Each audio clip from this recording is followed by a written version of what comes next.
ഈ ശബ്ദവേദിക്കുള്ളിൽ ദൂരത്തും ചാർത്തുമായി ഞങ്ങൾ ശ്രമിച്ചുകൊണ്ടിരിക്കുന്ന ഈ നാട്ടിലെ എല്ലാ മാന്യ ശ്രോതാക്കൾക്കും ധന്യനായ യേശു ക്രിസ്തുവിന്റെ നാമത്തിൽ ഞങ്ങളുടെ സ്നേഹവന്ദനത്തെ അറിയിക്കുന്നു. കേരള ഗോസ്ബൽ ടീമിന്റെ ആഭിമുഖ്യത്തിൽ ലഹരി വിരുദ്ധ സന്ദേശയാത്രയാണ് ഈ പ്രദേശത്ത് കടന്നു വന്നിരിക്കുന്നത്. പ്രത്യേക ഈ പ്രദേശത്ത് കടന്നു വരുവാനും നിങ്ങളെ കാണാൻ സാധിച്ചതൊക്കെ വളരെ സന്തോഷം ഞങ്ങൾക്കുണ്ട്. ദൈവം ഈ പ്രദേശത്തെ ഒത്തിരി അനുഗ്രഹിക്കട്ടെ എന്ന് ഈ ധർമ്മത്തിൽ ഞങ്ങൾ ദൈവത്തോട് പ്രാർത്ഥിക്കുകയാണ്. വളരെ സന്തോഷമുണ്ട്. ഈ ദേശത്തെ ഞാൻ അഭിസംബോധന ചെയ്യുമ്പോൾ ഇപ്പോൾ നമ്മുടെ പുതിയ സർക്കാരൊക്കെ അധികാരമേറ്റിരിക്കുകയാണ്. അങ്ങനെ തുഫാൻ എന്ന് പറഞ്ഞുകൊണ്ട് മദ്യത്തിനെതിരെ മയക്കുമതിനെതിരെ ശക്തമായി പ്രതികരിച്ചുകൊണ്ട് ഒരു പിടിക്കാൻ വേണ്ടി ശക്തമായിട്ട് പ്രതികരിച്ചു കൊണ്ട് തന്നെ നമ്മുടെ കേരള ആഭ്യന്തര വകുപ്പ് മന്ത്രിയുടെ ആഭിമുഖ്യത്തിൽ പോലീസുകാരും എക്സൈസുകാരും ചേർന്നുകൊണ്ട് അനേകം ലഹരിയെ വിൽക്കുന്നവരെ പിടിക്കുന്നു. അതുപോലെ ഇത് കൊണ്ട് നടക്കുന്നവരെ പിടിക്കുന്നു. അങ്ങനെ കോളേജിന്റെ ക്യാമ്പസിന്റെ അടുത്തു നിന്നും സ്കൂളിന്റെ അടുത്തു നിന്നൊക്കെ അനേകം പിടിച്ച് ജയിലിലടയ്ക്കുന്നു. അനേകം പേരിൽ പെറ്റ് കേസുകളടിക്കുന്നു. അങ്ങനെ ഓരോ ദിവസവും നമ്മൾ കേട്ടുകൊണ്ടിരിക്കുന്ന ഒരു കാലത്താണ് ജീവിക്കുന്നത്. ഇതിന്റെ എല്ലാം കാരണമെന്ന് ചോദിച്ചാൽ ഒറ്റ കാര്യമേ ഉള്ളൂ. മനുഷ്യൻ ഇന്ന് സമാധാനമില്ലാതെ സന്തോഷമില്ലാതെ ഏതെങ്കിലും ഒരു ലഹരിക്കടിമയായി അവന്റെ ജീവിതം അവസാനിപ്പിക്കുന്ന ഒരു കാലഘട്ടത്താണ് നാം ജീവിക്കുന്നത്. ഇതിന്റെ എല്ലാം കാരണമെന്ന് ചോദിച്ചാൽ മനുഷ്യന് സമാധാനമില്ലാതെ മനുഷ്യൻ കടന്നു വരുമ്പോൾ അവൻ ചിന്തിക്കുന്ന ഇതാണ്: മദ്യത്തിന് ആശ്രയിച്ചാൽ സമാധാനം കിട്ടും, മയക്കുമരുന്ന് ആശ്രയിച്ചാൽ സമാധാനം കിട്ടും. അങ്ങനെ അവർ മുന്നോട്ട് കടന്നുപോയി അവസാനം എല്ലാം നഷ്ടപ്പെട്ടവനായി, എല്ലാം തീർന്നവനായി, ഒരു നിസ്സാര വിഷയത്തിന്റെ നടുവില് അവർ ആത്മഹത്യ ചെയ്യുകയാണ്. എന്താണ് കാരണം? സമാധാനമില്ല. ഒരു മദ്യത്തെ കുറിച്ച് ഒരു പാട്ടിങ്ങനെ പാടി എന്നെ ഏറെ ചിന്തിപ്പിങ്ങനെയാണ്. ആ പാട്ട് ഇങ്ങനെയാണ് പാടുന്നത്: ഷാപ്പിൽ കയറി കൂടിച്ച് വേലി പിടിച്ചോടിച്ച് പോലീസുകാർ പിടിച്ച് സ്റ്റേഷനിൽ കൊണ്ടടച്ച് വേണ്ടുപോലെ മുതുകിരിട്ട് ഇടിക്കുമെന്ന് അതുകൊണ്ട് ചാരായം കുടിക്കരുതേ എന്ന് പറഞ്ഞാൽ ഷാപ്പിൽ കയറി കുടിച്ചിട്ട് അവിടുന്ന് കിട്ടുന്ന കുടിച്ച ഭൂസായി പോണ വഴിക്ക് വേലി പിടിച്ചൊടിച്ച് അതിനുശേഷം പോലീസുകാർ പിടിച്ച് സ്റ്റേഷനിൽ കൊണ്ടടച്ച് വേണ്ടുമ്പോൾ മുതുകൊട്ട് ഇടിച്ചാലും അവന് മദ്യത്തിൽ നിന്ന് മാറ്റം വരുവാൻ കഴിയുന്നില്ല. അതിന്റെ ആ പാട്ടിന്റെ സന്ദേശം ഇങ്ങനെ പാടുന്നത് എങ്ങനെയാണ്: ഉദ്യോഗസ്ഥനായാലും വിദ്വാനായിരുന്നാലും ഗത്തിവെച്ച കൃതിക്കൊക്കെ ഗണ്യനായി ഭവിച്ചാലും മദ്യപാനം തുടങ്ങിയാൽ സമ്പാദ്യമെല്ലാം നശിച്ചിടും. അതുകൊണ്ട് ചാരായം കുടിക്കരുത് എന്ന് പറഞ്ഞാൽ നീ ഉദ്യോഗസ്ഥനായാലും എത്ര സർക്കാരിന്റെ അധികാരം നിന്റെ മേലുണ്ടെങ്കിലും, എത്ര പോലീസ് അധികാരിയായാലും, എത്ര എക്സൈസിന് അധികാരിയായാലും, നിനക്ക് എന്തെല്ലാം ഡോക്ടർ ആയാലും, എന്ത് കഴിവുണ്ടെങ്കിലും നീ മദ്യത്തിന് അടിമയാണെങ്കിൽ നിന്റെ ജീവിതം പോയെന്ന കാര്യം ഇന്ന് പകൽ മറന്നു പോകരുത്. അതുകൊണ്ട് ഈ ദേശത്തെ അഭിസംബോധന ചെയ്യുമ്പോൾ ഞങ്ങൾ പറയും: സ്നേഹിത, മദ്യത്തിൽ നിന്ന് നീ മാറിയേ മതിയാകൂ, മയക്കുമരുന്നിൽ നീ മാറിയേ മതിയാകൂ. നിന്റെ ജീവിതത്തിന്റെ അകത്ത് സമാധാനവും സന്തോഷവും ഉണ്ടാകാൻ ഇന്ന് പകൽ മദ്യത്തോട് വിട പറയുവാൻ ഈ ദേശത്തോട് അസന്നിഗ്ധമായി ആഹ്വാനം ചെയ്യുകയാണ്. നിങ്ങൾക്കറിയാമോ, ബുദ്ധി കഴിക്കുന്ന കുടുംബത്തിൽ എവിടെ സമാധാനമുള്ളത്? വളരെ ഞെരുങ്ങിക്കൊണ്ടാണ് ഓരോ ദിവസവും ആ കുടുംബങ്ങൾ മുന്നോട്ട് കടന്നു പോകുന്നത്.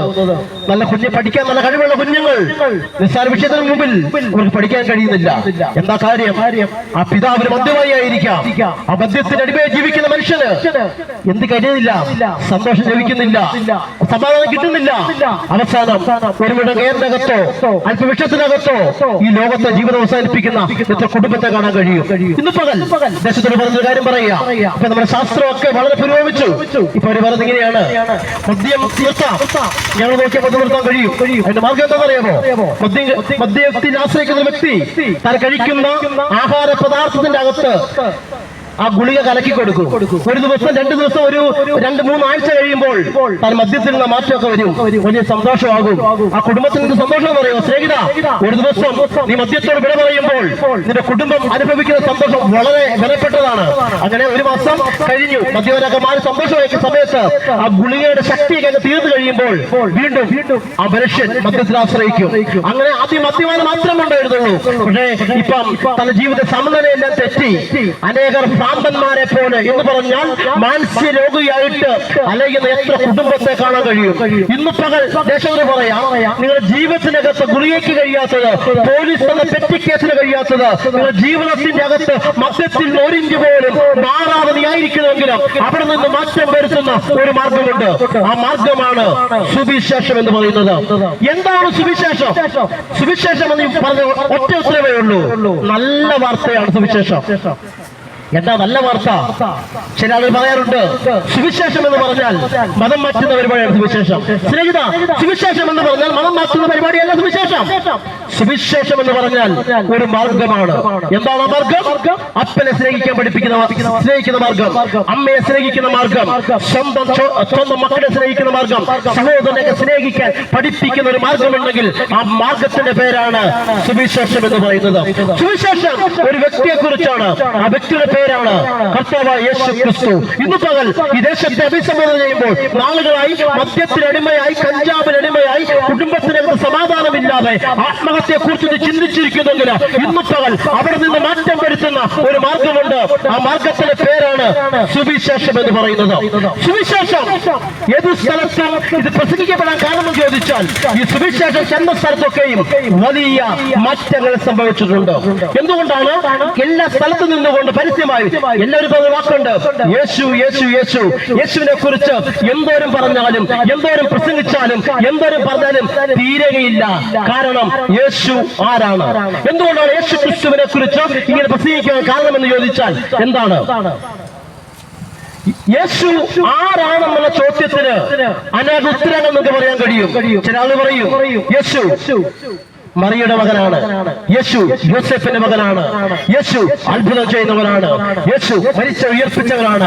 അനേക കാര്യങ്ങൾ പറയുമ്പോൾ ഇന്ന് പകൽ ഈ ദേശത്തിൽ നിന്നുള്ളവർ പറയും യേശു ആരാണെന്നുള്ള ചോദ്യത്തിന് ഒറ്റ ഉത്തരവേ ഉള്ളൂ, അവൻ ലോകത്തിന്റെ രക്ഷിതാവാണ്, കർത്താവായ യേശു ക്രിസ്തു എന്ന് പറയുന്നത്.